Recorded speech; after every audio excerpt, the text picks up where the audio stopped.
মোৰ ছাত্ৰ ছাত্ৰীসকল তোমালোক সকলোকে আমাৰ এই চেনেলটোলৈ পুনৰবাৰ স্বাগতম জনাইছোঁ। বহুতো ছাত্ৰ ছাত্ৰীয়ে ক্লাছ 4-ৰ ছেকেণ্ড ইউনিট টেষ্ট এক্সামৰ কুৱেশ্যন পেপাৰসমূহ সুধি আছিলে। গতিকে মই তোমালোকৰ বাবে 2024-25 চনৰ ক্লাছ 4-ৰ গণিতৰ কুৱেশ্যন পেপাৰ এখন লৈ আহিছোঁ। তোমালোকে ইয়াৰ পৰা অলপমান আইডিয়া পাবা, আভাস পাবা যে এনেকুৱা ধৰণৰ কুৱেশ্যনে তোমালোকৰ পৰীক্ষাত আহিব। ঠিক আছে, এতিয়া চোৱা তোমালোকৰ সময় কিমান দিছিল? সময় আছিলে মুঠ 2 ঘণ্টা আৰু 50 নম্বৰৰ পৰীক্ষা আছিলে। চোৱা 1 নম্বৰত কি দিছে? শুদ্ধ উত্তৰটো বাছি উলিওৱা। ইয়াত তোমালোকক 20টা প্ৰশ্ন দিছে, প্ৰত্যেকটো প্ৰশ্নতে তোমালোকক 1 নম্বৰকৈ দিছে। ঠিক আছে, ইয়াতে 4টাকৈ অপশ্যন দিয়া আছে। তোমালোকে চোৱা প্ৰতিটো প্ৰশ্নতে 4টাকৈ অপশ্যন দিয়া আছে। এই অপশ্যনবোৰৰ ভিতৰত কোনোবা এটাহে শুদ্ধ, সেই শুদ্ধটো তোমাক বাছি উলিয়াবলৈ কৈছে। ঠিক আছে, এতিয়া আমি ক নম্বৰটো চাওঁ আহাচোন। ক নম্বৰত আমাক কিমান দিছে? ক নম্বৰ দিছে 12/4 এই অংকটোৰ ভাজ্য কোনটো? এইটোৰ ভাজ্য কোনটো সুধিছে ক নম্বৰ প্ৰশ্নটোৰ। ঠিক আছে, নেক্সট চোৱা খ নম্বৰ প্ৰশ্নটো এটা চিন দিছে। এই চিনটোক কি নামেৰে জনা যায় সুধিছে। অপশ্যন আছিলে ভাজক, পূৰণ, যোগ আৰু হৰণ। তোমালোকক মই এই ভিডিঅ'টিত উত্তৰখিনি কৰি দিয়া নাই। যদিহে তোমালোকক উত্তৰখিনি লাগে তোমালোকে ভিডিঅ'টি লাইক কৰি দিবা। যদিহে 20টা লাইক আহে মই তোমালোকক আনচাৰখিনি অহাকালি তোমালোকক কৰি দিবলৈ চেষ্টা কৰিম। ঠিক আছে, নেক্সট তোমালোকে চোৱা গ নম্বৰ প্ৰশ্নটো। গ নম্বৰত দিছিলে যে 8টা মণি 4টাকৈ ল'লে কেইডাল মালা হ'ব? মণি কিমানটা আছিলে? 8টা। যদিহে 4টাকৈ লোৱা হয় তেতিয়াহ'লে কেইডাল মালা হ'ব? অৰ্থাৎ এডাল মালাত যদি আমি 4টাকৈ লওঁ, 8টা মণি আছিলে। গতিকে আমি কি কৰিব লাগিব? এইটো হৰ অংক দিছে, আমাক কিহেৰে হৰণ কৰিব লাগিব? আমি 8ক আমি কিহেৰে হৰণ কৰিব লাগিব? 4ৰে। 4 দুগুণ কিমান? 8। গতিকে 8টা মণিক 4টাকৈ ল'লে কেইডাল মালা হ'ব? যিহেতু আমি ভাগফল 2 পালোঁ, 2ডাল মালা। ঠিক আছে, তোমালোকৰ যিসকলে ক্লাছ 4 অনলাইন ক্লাছ কৰি আছা, তোমালোকৰ ভিডিঅ'টো মই ইতিমধ্যে আপলোড কৰি দিছোঁ। তোমালোকে অনলাইন ক্লাছত তোমালোকে ভিডিঅ'টো চাই ল'ব পাৰিবা উত্তৰৰ। ঠিক আছে, আৰু যিসকল ছাত্ৰ ছাত্ৰীয়ে এতিয়াও অনলাইন ক্লাছসমূহ কৰা নাই, অতি কম পইচা পে' কৰি তোমালোকে ক্লাছ 4ৰ অনলাইন ক্লাছসমূহ কৰিব পাৰিবা। গতিকে ডেছক্ৰিপশ্যনত দিয়া হোৱাটছআপ নম্বৰত দিয়াই তোমালোকে মেছেজ কৰা। নেক্সট চোৱা ঘ নম্বৰ প্ৰশ্নত কি দিছে? যে তলৰ কোনটো 5ৰে হৰণ যায়? ইয়াতে চোৱা বহুতকেইটা সংখ্যা দিছে। এই সংখ্যাকেইটাৰ কোনটো 5ৰে হৰণ যায় সুধিছে। অৰ্থাৎ কোনটো সংখ্যাক যদি আমি 5ৰে হৰণ কৰোঁ ভাগশেষ নৰয়। ঠিক আছে, যেনেকুৱা ধৰা আমি 12 ইয়াত দিয়া আছে। চোৱা 12ক যদি আমি 5ৰে হৰণ কৰোঁ কিমান বাৰ দিব পাৰিম? 5 2 10। কিমান বাৰ দিলোঁ আমি? 2 বাৰ, কিন্তু ভাগশেষ 2 ৰৈ গ'ল, অৰ্থাৎ সম্পূৰ্ণৰূপে হৰণ নাযায়। কিন্তু যদিহে আমি তোমালোকে চোৱা ইয়াতে কি দিয়া আছে? 10ও দিয়া আছে। 10টোক যদি আমি 5ৰে হৰণ কৰিব চাওঁ, 5 দুগুণ কিমান হ'ব? 10। ঠিক আছে, গতিকে ভাগশেষ ৰ'ল জানো? নৰ'ল। গতিকে তলৰ কোনটো 5ৰে হৰণ যায়? 10টো 5ৰে হৰণ যায়। ঠিক আছে, অপশ্যন নম্বৰ এ হ'ব খ নম্বৰটোৰ শুদ্ধ উত্তৰ। নেক্সট ঙ নম্বৰত কি দিছে চোৱা। ঙ নম্বৰত দিছিলে যদি 2 পূৰণ 3, অৰ্থাৎ 2ৰ লগত যদি 3 পূৰণ কৰিলে 6 হয়, তেনেহ'লে 6ৰ লগত আমি কি হৰণ কৰিলে আমি 3 পাম? 6ৰ লগত আমি কি হৰণ কৰিলে আমি 3 পাম সুধিছে। গতিকে এইটো উত্তৰ নিশ্চয় জানাই তোমালোকে। 6ৰ লগত যদিহে আমি 2 হৰণ কৰোঁ, অৰ্থাৎ 6ক যদিহে আমি 2ৰে হৰণ কৰি দিওঁ, 2 3 গুণ কিমান হ'ব? 6। গতিকে ইয়াতে খালী ঠাইত কি হ'ব? 2টো হ'ব শুদ্ধ উত্তৰ, অপশ্যন নম্বৰ 2। আশা কৰিছোঁ তোমালোকে বুজি পাইছা। নেক্সট প্ৰথম 6 নম্বৰত দিছিলে 838 সংখ্যাটো ওলোটাকৈ লিখিলে মাজৰ অংকটোৰ স্থান কি হ'ব? অৰ্থাৎ এই যিটো 838 সংখ্যা দিয়া আছে, এইটোক যদি আমি ওলোটাই লিখোঁ, এই সংখ্যাটোক যদি আমি ওলোটাই লিখোঁ কি হ'ব? 838 আমি পাম। ঠিক আছে, এই মাজৰ অংকটোৰ স্থান কি হ'ব? এই মাজৰ অংকটোৰ স্থান কি হ'ব? মাজৰ অংকটোৰ স্থান সদায় একেই থাকিব। কি হ'ব? আমি জানো 8টো কোনটো স্থানত আছে? এককৰ স্থানত। 3টো আছে দশকৰ স্থানত, গতিকে দশক হ'ব। নেক্সট চোৱা দ্বিতীয় 6 নম্বৰ প্ৰশ্নটো। 3টা অংকৰে লিখিব পৰা আটাইতকৈ ডাঙৰ সংখ্যাটো কি? জ নম্বৰত দিছিলে 1 কিলোগ্ৰাম। 1 কিলোগ্ৰামত কিমান? তোমালোকক মই আগতেও শিকাইছিলোঁ বা অনলাইন ক্লাছতো ধুনীয়াকৈ শিকাই দিছিলোঁ যে 1 কিলোগ্ৰামত কিমান গ্ৰাম? 1000 গ্ৰাম। 1000 গ্ৰামত 1 কিলোগ্ৰাম। গতিকে 500 গ্ৰাম আমাক দিয়া আছে।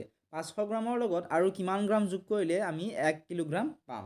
অৰ্থাৎ যদিহে 500 গ্ৰামৰ লগত আমি আৰু 500 গ্ৰাম এটা যোগ কৰি দিওঁ, 500 কিমান হৈ যাব?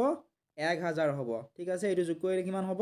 1000 গ্ৰাম। অৰ্থাৎ 1000 গ্ৰাম মানে কি 1000 গ্ৰাম মানে হৈছে 1 কিলোগ্ৰাম নেক্সট চোৱা জ নম্বৰ প্ৰশ্নটো কি দিছে জ নম্বৰ দিছে যে 29ক 2ৰে হৰণ কৰিলে বাকী কিমান ৰ'ব যদি আমি 29ক 2ৰে হৰণ কৰোঁ বাকী কিমান ৰ'ব সুধিছে গতিকে তোমালোকে হৰণটো কৰি চাবা বাকী 1 ৰ'ব 9 নম্বৰত দিছিলে 7 3 4 8 এই দুইটো উলুটাকৈ লিখিলে কি হ'ব ঠিক আছে এইটো উলুটাকৈ লিখিলে কোনটো হ'ব সুধিছে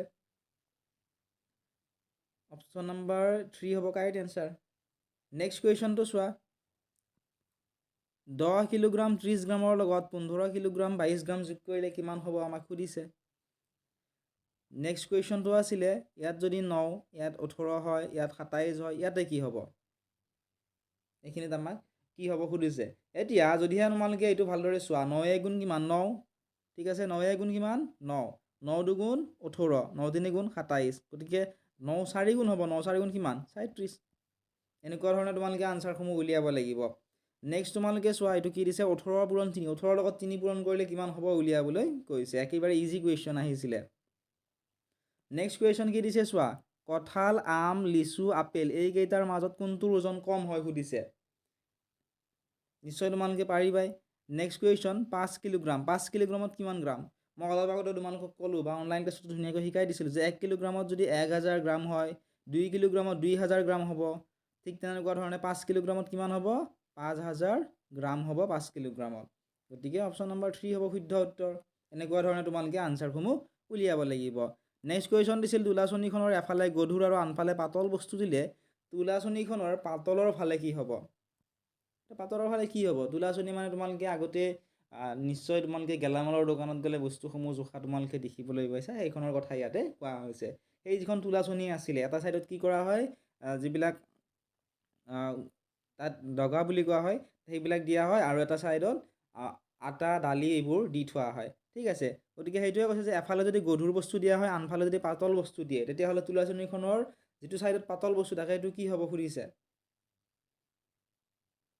নেক্সট কুৱেশ্যনটো চোৱা 21 ডিভাইডেড বাই 3 21 হৰণ 3 21ক 3ৰে হৰণ কৰিলে কিমান পাওঁ আমাক সুধিছে একেবাৰে ইজি কুৱেশ্যন নেক্সট কুৱেশ্যনটো দিছিলে যে 1ৰ পৰা 10লৈ সংখ্যাকেইটাৰ আটাইতকৈ ডাঙৰ আৰু সৰু সংখ্যা দুটাৰ যোগফল উলিয়াব দিছে নেক্সট কুৱেশ্যনটো দিছিলে ইয়াত 1 আছে ইয়াত 3 ইয়াত 9 ইয়াত 13 খালী ঠাইত কি হ'ব সুধিছে এনেকুৱা ধৰণৰ কুৱেশ্যনবোৰকে ৰিজনিঙৰ কুৱেশ্যন বুলি কোৱা হয় তোমালোকে যেতিয়া স্কলাৰশ্বিপৰ কাৰণে এক্সামসমূহ দিবা যেনে ক্লাছ 8ৰ NMS এক্সাম হওক বা যিসকল ছাত্ৰ বা ছাত্ৰীয়ে নবোদয়ৰ পৰীক্ষাত দিব নবোদয়ৰ পৰীক্ষা দিয়া ছাত্ৰ ছাত্ৰীসকলৰ বাবে এনেকুৱা ধৰণৰ কুৱেশ্যনবিলাক বহুত বেছি প্ৰয়োজনীয় নেক্সট কুৱেশ্যনটো চোৱা 100 × 10 অৰ্থাৎ 100 পূৰণ 10 100ক 10ৰে পূৰণ কৰিলে কিমান হ'ব সুধিছিলে তাৰপিছত হৰণ আৰু পূৰণৰ সম্বন্ধ উলিয়াবলৈ দিছিল হৰণ আৰু পূৰণৰ সম্বন্ধ উলিয়াব দিছিল দুইটাৰ ইয়াতে তোমালোকক 6 নম্বৰ দিছিলে নেক্সট কুৱেশ্যনটো দিছিলে 3 নম্বৰত যে দুটা সংখ্যাৰ পূৰণফল 375 এটা সংখ্যা যদি 25 হয় আনটো সংখ্যা কি হ'ব সুধিছিলে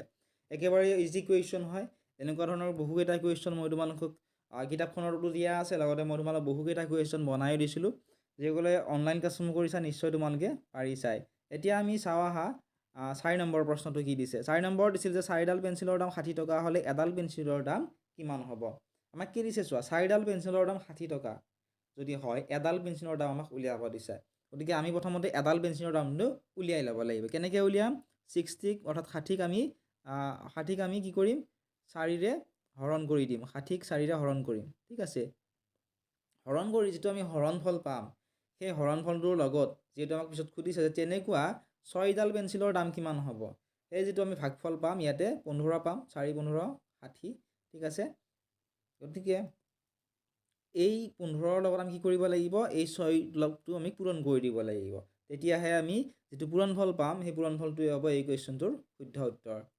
নেক্সট কুৱেশ্যনটো চোৱা 5 নম্বৰত যোগ কৰিব দিছিলে ইয়াতে কিলোগ্ৰামত দিয়া আছে আকৌবোৰ ইয়াতে গ্ৰামত দিয়া আছে এইখিনি আমাক যোগ কৰিব দিছে বহুতেই কিন্তু এই কুৱেশ্যনটোৰ আনসাৰ ভুল কৰিছে যোগ কৰোঁতে বহুতৰ ছাত্ৰ ছাত্ৰীৰ এই কুৱেশ্যনটো ভুল হৈছে ঠিক আছে নেক্সট 6 নম্বৰ দিছিলে পূৰণ কৰিবলৈ ঠিক আছে 38 পূৰণ 73 আৰু 83 পূৰণ 48 এই দুটা পূৰণ কৰিব দিছিল ইয়াতে তোমালোকক 4 নম্বৰ দিছিল 7 নম্বৰ দিছিল যে 1ৰ পৰা 6ৰ ভিতৰৰ সংখ্যা কেইটাৰে তলৰ ত্ৰিভুজটো সম্পূৰ্ণ কৰা যদি প্ৰতিটো বাহুৰ সংখ্যাৰ যোগফল 9 হ'ব লাগিব ঠিক আছে প্ৰত্যেকটো বাহুত থকা অৰ্থাৎ ইয়াতে থকা ইয়াতে থকা ইয়াতে থকা প্ৰত্যেকটো সংখ্যাৰে যোগফল এইফালৰ পৰা এইটো ছাইডত যদি আমি যোগ কৰোঁ তেতিয়াহ'লেও 9 পাব লাগিব, এনেকৈ যোগ কৰিলেও আমি 9 পাব লাগিব, এনেকৈ যোগ কৰিলেও আমি 9 অৰ্থাৎ 9 পাব লাগিব। এইখিনি আছিল আজিৰ এই ভিডিঅ'টিত। যদিও তোমালোকে ভিডিঅ'টো চাই ভাল পাইছা, ভিডিঅ'টো লাইক কৰি দিয়াৰ লগতে চেনেলটো ছাবস্ক্ৰাইব কৰি দিবলৈ নাপাহৰিবা। ক্লাছ 4 যদিহে তোমালোকে অনলাইন ক্লাছসমূহ কৰিব বিচৰা, ডেছক্ৰিপশ্যনত দিয়া হোৱাটছআপ নাম্বাৰটো তেতিয়াই তোমালোকে মেছেজ কৰি আমাক সুধিব পাৰিবা। চেনেলটো যদি ছাবস্ক্ৰাইব কৰা নাই ছাবস্ক্ৰাইব কৰি দিবা।